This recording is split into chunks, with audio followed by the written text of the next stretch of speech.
আসসালামু আলাইকুম রহমতুল্লাহ। গত 2 দিন আগে আমাদের এক রিলেটিভের বাড়িতে বেড়াইতে গেছিলাম। যাওয়ার পরে তাদের ছোট্ট একটা সমন্বিত খামার দেখে আমার যে এতটা ভালো লাগছে আমি বলে বোঝাতে পারবো না। সব থেকে বেশি ভালো লাগছে তাদের এখানে গিয়ে দেখি যে একটা চীনা হাঁস অনেকগুলো বাচ্চা ফুটাইছে। আলহামদুলিল্লাহ, দেখেন বাচ্চাগুলোর কত সুন্দর লাগতেছে। তো উনারা আমাকে বলছিল যে আমি মূলত কিভাবে চীনা হাঁসের বাচ্চাগুলো পালন করি তাদেরকে প্র্যাকটিক্যালি দেখানোর জন্য। তো আজকে তাদেরকেও দেখাবো এবং আপনাদেরকেও দেখানোর চেষ্টা করবো ইনশাআল্লাহ। এই যে ছোট একটা ফলের ক্যারেট দেখতে পারতেছেন, এই ক্যারেটের মধ্যে আমরা বাচ্চাগুলোকে রাখবো। সর্বপ্রথম এই ক্যারেটের মধ্যে নিচে আমরা একটা কাপড় দিয়ে রাখছি। কাপড় দেওয়ার কারণ হচ্ছে যেহেতু বাচ্চাগুলো ছোট, তারা পাত্র থেকে খাবার খাইতে পারবে না, সেজন্য আমরা কাপড়ের উপরে খাবারগুলো ছিটা রাখবো। একটা একটা করে বাচ্চাগুলোকে আমি ক্যারেটের মধ্যে যখন রাখতেছিলাম, দেখেন বাচ্চাগুলোর কত সুন্দর লাগতেছে। আমার কেন জানি চীনা হাঁসের যে ছোট বাচ্চাগুলো হয়, যেগুলো ডিম থেকে ফুটে বের হয়, এদেরকে যে কি ভালো লাগে আমি বলে বুঝাতে পারবো না। আমার মতো কারা কারা চীনা হাঁসের বাচ্চা পছন্দ করেন একটু কমেন্ট করে আমাদেরকে জানিয়ে দিতে পারেন। আমরা তাদেরকে সোনালি স্টার্টার ফিড খেতে দেবো। দেখেন স্টার্টার ফিড ছিটায় দেওয়ার পরেই দেখেন বাচ্চাগুলো সুন্দর করে খাবার খাওয়া শুরু করে দিছে। আমরা এই ছোট যে পাত্র আছে, এই ছোট পাত্রের মধ্যে অল্প পানি দেবো যাতে করে বাচ্চাগুলো অল্প অল্প পানি খেতে পারে। একটা বিষয় সবসময় মাথায় রাখতে হবে, চীনা হাঁসের বাচ্চাদের কোনোভাবেই আপনি বেশি পানির কাছে রাখবেন না, তাহলে তারা করবে কি পানি দিয়ে শরীরটা ভিজায় ফেলবে, যার ফলে তাদের ঠান্ডা লেগে যাবে, অর্থাৎ তারা অসুস্থ হয়ে যেতে পারে। এখন আমি তাদেরকে যেটা বলেছি, এই যে ক্যারেটটা আছে, ক্যারেটের উপর একটা ছিদ্র করার জন্য,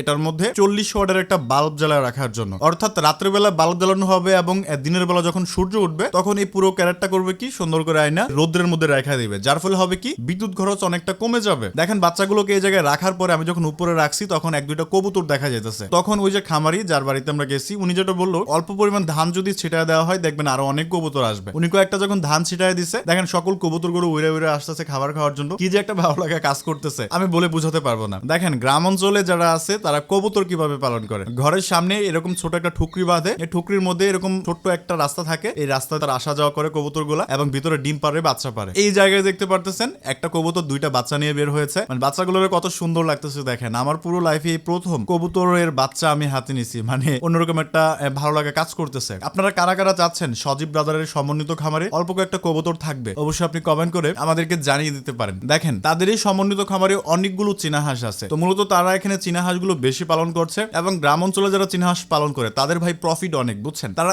এত কিছু খাওয়ায় না, তারা করে কি অল্প পরিমাণে ভাতের কোড়া দেয় এবং ভাতের মার দেয়, এবং নষ্ট পচা যে ভাত আছে ওই ভাতগুলো একসাথে মাখায় হাঁসগুলোকে খেতে দেয়। দেখেন হাঁস মুরগি সবগুলো কত সুন্দর করে এই খাবারটা খাইতেছে। মূলত গ্রাম অঞ্চলে যারা পোষা প্রাণী পালন করে তাদের ভাই লস হওয়ার সম্ভাবনা অনেক কম হয়, কেননা তারা কিন্তু ফিড খাওয়ায় না, ধান খাওয়ায় না, কোনো কিছুই খাওয়ায় না, মানে সারাদিন ছেড়ে দেয়, যা পারতেছে তা খাইতেছে, মানে যা বিক্রি করতেছে সবকিছু প্রফিটের মধ্যে থাকে। তারা ব্রুডিং করে না, কোনো ওষুধ খাওয়ায় না। তো এই হচ্ছে অবস্থা। তবে যাই হোক, এই ছোট্ট সমন্বিত খামারটা আপনাদের কাছে কেমন লাগছে তা আপনারা একটু কমেন্ট করে আমাদেরকে জানিয়ে দিতে পারেন। আবারও দেখা হবে নতুন ভিডিওতে, সে পর্যন্ত আপনারা সকলে ভালো থাকবেন, সুস্থ থাকবেন, এবং আপনি অবশ্যই জানিয়ে দিন আপনি কোন জেলা থেকে সজীব ব্রাদারের ভিডিও দেখছেন। ধন্যবাদ।